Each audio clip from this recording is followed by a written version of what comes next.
Hi everyone, and welcome back to my channel. Today we're going to be unboxing and reviewing the Trumpeter Arcee from the Bumblebee movie Smart Model Kit. Now, a Smart Model Kit does not require nippers, it does not require any glue, paint, or anything. You can pop all the pieces out with just your fingers, which admittedly does hurt after a little bit of time, but it's fun, it's easy, and this took me roughly 30 to 40 minutes to do in real time. Obviously I sped it up for this video, but it's neat.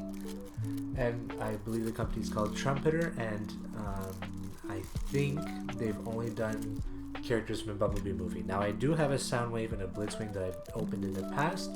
Unfortunately, I did not record those because it was years ago, but I finally got around to getting an Arcee, and I do actually have a Wheeljack, and I'm thinking of getting an Optimus. They're roughly 30 to 40 Canadian at retail on like third-party websites, which is pretty fun, and they're neat.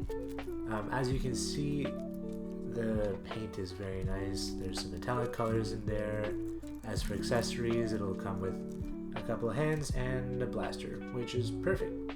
So without further ado, we'll go ahead right into this video, and then you guys can watch me open the figure and then slowly build it. And in the meantime, I'm also going to talk a little bit about a movie I went to go see recently.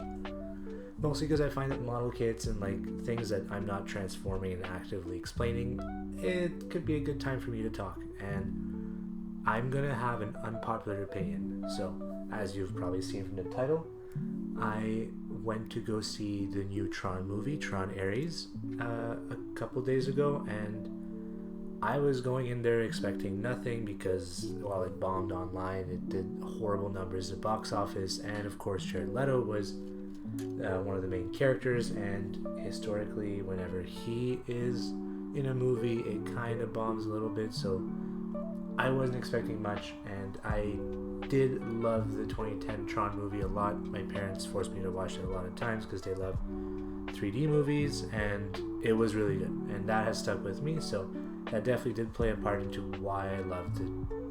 I don't want to say love, but it was definitely a very solid movie, the new one. Before I get into that, in terms of what we're going to be doing for the model kit, what it suggests is the chest piece, then the waist, and then legs, arms, and back piece, and then assemble it all together as like one satisfying final touch. So that's what we're going to be doing here. So one thing I did want to mention is that, well, actually I have not watched any of the hate videos on YouTube, but if you type in Tron Ares, like at 50 to 80% of the results you'll get is just different YouTubers just bashing on it. And honestly, I've been like debating watching them because I'm curious, but also I know that there's going to be so much hate in those videos that it'll probably just upset me a little bit, so I'm just going to talk about it online for the couple followers that I have, just cause. But pretty much the movie's visuals are amazing, as with any of the other Tron movies, because they're futuristic and it all relies around lights, and that was really fun.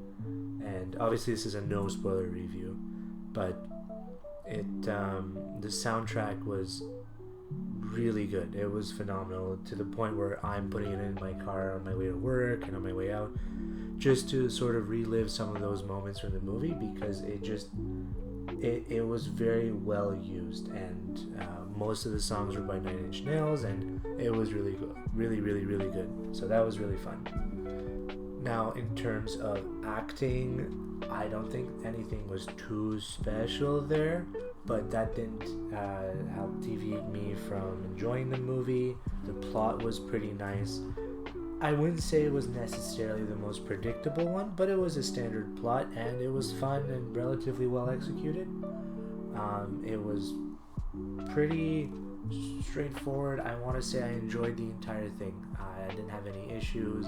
It built off of the last movie, and they made sure to have references to different things that may have happened in the last movie, so that was really fun. And they explored some new weapons in a way that felt really cool. Without getting too into it, what the bikes would leave behind, which would end up becoming like a wall, can be used in order to navigate a fighter. Like you can jump off of that and do things with it. So that was pretty cool when it got incorporated into weapons. I'm not going to talk too much about this movie because I do want to also focus on the figure that I have opened. But I do want to say that if you like sci-fi and you're able to watch the movie in a loud environment, please go do so. It doesn't have to be in the movie theater. You can wait till you watch it online. But it is a fun watch, and I very much enjoyed it. And it's a nice movie to sort of like take a step back and just experience it and just close your eyes sometimes, just enjoy the music. It's very, very fun. Now, sidebar. Right now we're building the arms. They're relatively easy. I want to say maybe 7 to 10 pieces were used for each arm, which is simple and not too complicated. So that's always a plus for me, especially if it's going to be like a smaller, cheaper thing. I'm more than happy to have something that's simple as long as it doesn't break or doesn't destroy my fingers. So first we started with her left arm, then the right arm, and it's pretty straightforward, and I very much do enjoy that.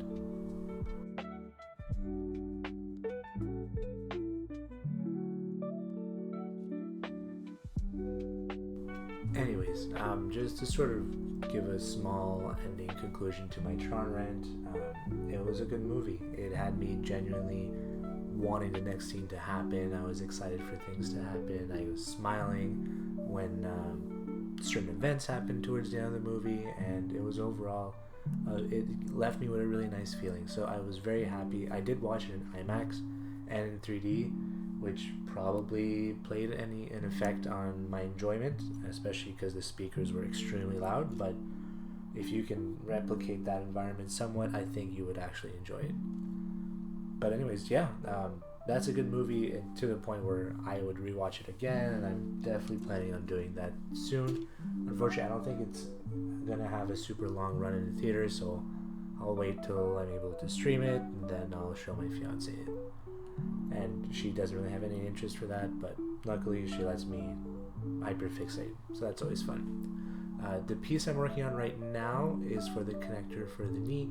I think that would be the loosest and the most annoying part of this kit, mostly because you just have to kind of slide it in and it kind of clicks, but it's not super. It can get loose if you're not too careful, but that's fine. Like you could glue it or something. I'm not planning on moving these guys too much, so otherwise everything is very, very stable. I have no complaints about anything else. The articulation is nice. It's better than a deluxe class Transformer like a Hasbro figure. You're able to go past a 90-degree angle with the legs and the arms, and with the added waist swivel, you're able to do a couple extra neat poses, which I'll put in the thumbnail for sure. And yeah, it's fun overall. I might even add a couple pictures at the end of this video. But anyways, without further ado, let's enjoy mostly another 4 or 5 minutes of silence, enjoying the music, and let me know what you think down in the comments below. I'll pop in every now and then if I have something to say, but this is really straightforward. We're doing the legs now, and it's a very fun time.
now that we finished the legs, we're just going to do the little backpack that she has. It's like 4 pieces, very simple. One extra bonus I did like about this kit is that she came with a secondary head when she drops her visor down. I'm not sure if she did it in the Bumblebee movie, but she definitely did in the original Transformers G1 series, or G2 I guess. But that was neat, yeah. And here we're assembling everything. It does snap into place, which is satisfying, fun. The ball joints make it so she has some good rotation, articulation. And then these are the 2 heads. They're just kind of plopped on top there, but I'm not complaining. They're pretty accurate to what she looks like. And yeah, here's the figure. It's very tiny, as are all model kits once you build them, but I'm not complaining too much because that'll take even less room. And then as for the base, I'm pretty sure this is just like a pre-cut design. You get the Autobot and Decepticon logo, and then you can get the stand for it assembled, which is what we're going to do right now. One thing that I really like about this series is that the base is combined together, allowing you to create multiple action poses with multiple characters.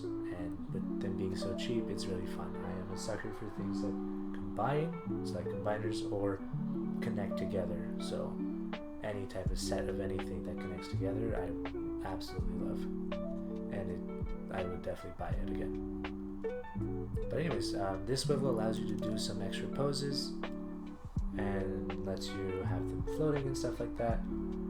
You can even do poses without the need for it, but it's always nice to be able to secure something to a position, so very happy with that. And I am probably going to do an action scene between her and the Decepticons, maybe once I get Wheeljack out, just so that we could have a little cool display out.